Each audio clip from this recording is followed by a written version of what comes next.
She had everything money could buy, except the one thing that would save her empire. But when she offered a struggling single father a fortune to play her fiancé, she never expected he'd be the one to teach her the price of real love. Victoria Chen stood at the floor-to-ceiling windows of her Manhattan penthouse, staring at the glittering cityscape below. At 34, she was the youngest female CEO of a Fortune 500 tech company, worth $2.3 billion, and utterly alone. Her phone buzzed with another message from her board of directors. The ultimatum was clear: clean up her ruthless reputation and show a softer side, or watch the company her father built crumble under a corporate rebellion. Perception is everything, her PR manager had said. You need to show them you're human, Victoria.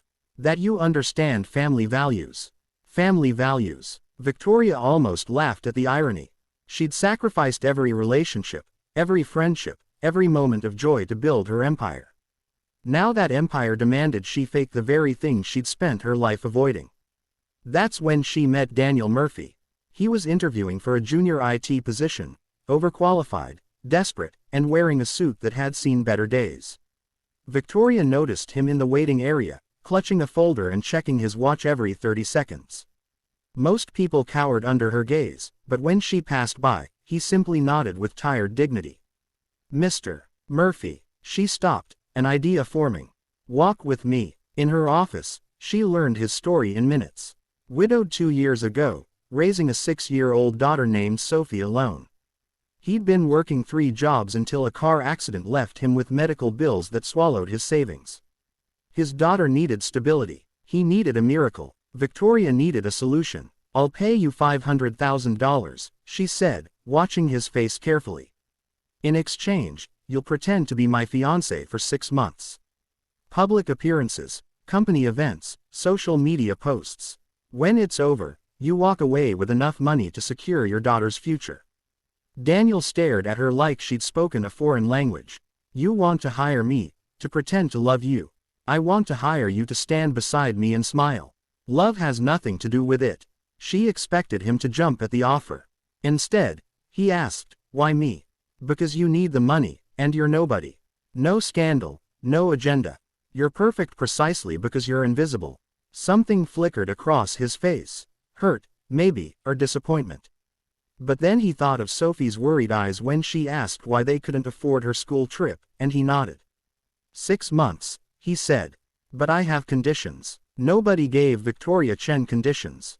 Yet somehow, she found herself agreeing to his terms. No lies to his daughter, no events that interfered with Sophie's bedtime, and complete honesty between them, even if the rest of the world saw an illusion. The first month was mechanical.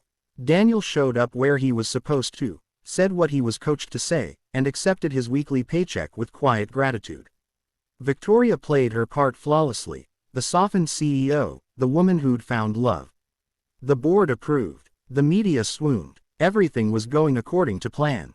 Then Sophie got sick. Victoria was reviewing quarterly reports when Daniel texted, "Can't make tonight's gala.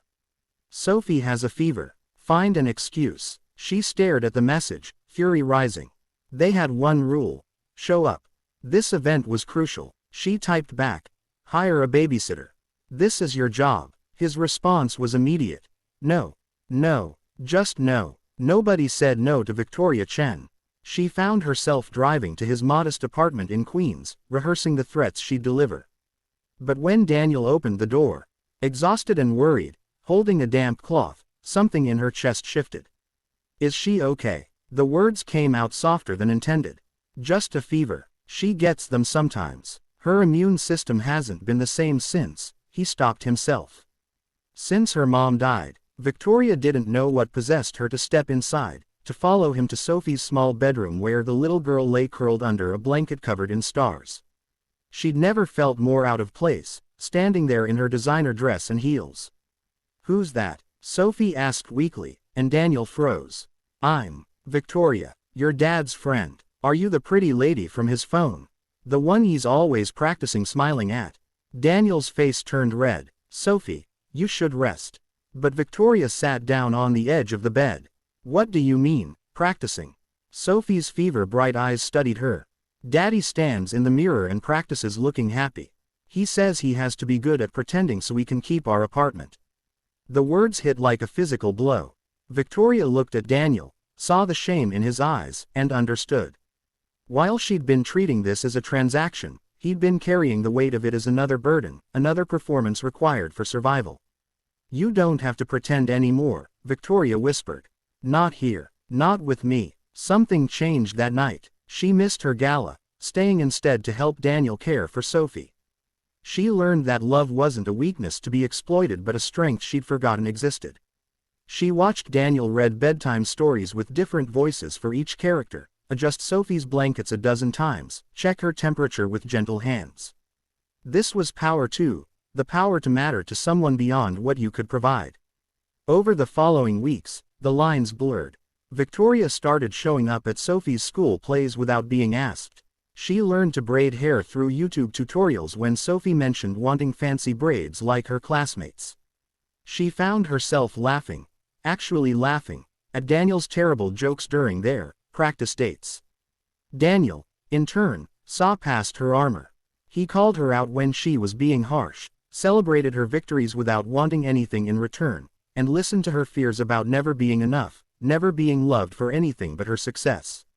"You're wrong about yourself," he told her one evening as they sat on his apartment's small balcony, Sophie asleep inside.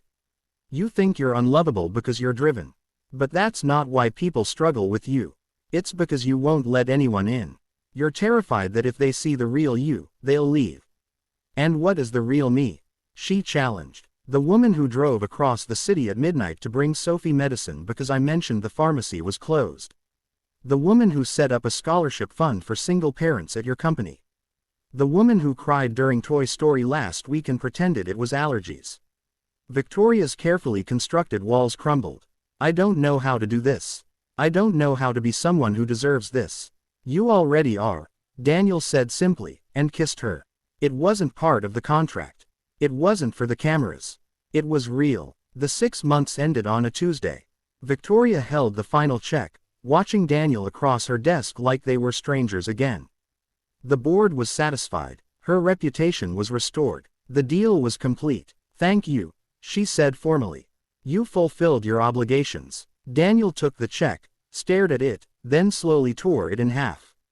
"What are you doing?" Victoria gasped. "I can't accept this. Not anymore. Because somewhere along the way, this stopped being a job, and I can't put a price on what we have. Either this is real, or I walk away with nothing. Your choice." Victoria looked at this man who'd taken the greatest risk of all, believing she was capable of love. She thought of Sophie asking last week if Victoria would come to her dance recital. She thought of the life she'd built, impressive, successful, and hollow. "I choose you," she whispered. "I choose both of you. And I'm terrified." "Good," Daniel smiled, pulling her close.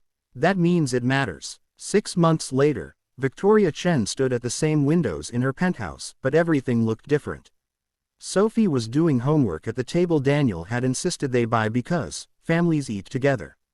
The apartment was messier, louder, and filled with more love than Victoria had thought possible. She'd learned that real power wasn't controlling everything, it was having the courage to surrender to something bigger than yourself. Daniel hadn't taught her what love means through grand gestures or poetic words. He'd taught her through patience, through showing up, through proving day after day that she was worth the effort. The billionaire CEO who'd thought she could buy anything had finally learned the one thing money couldn't purchase: a home where she belonged, exactly as she was. And for the first time in her life, Victoria Chen understood what it meant to be truly, impossibly, wonderfully rich.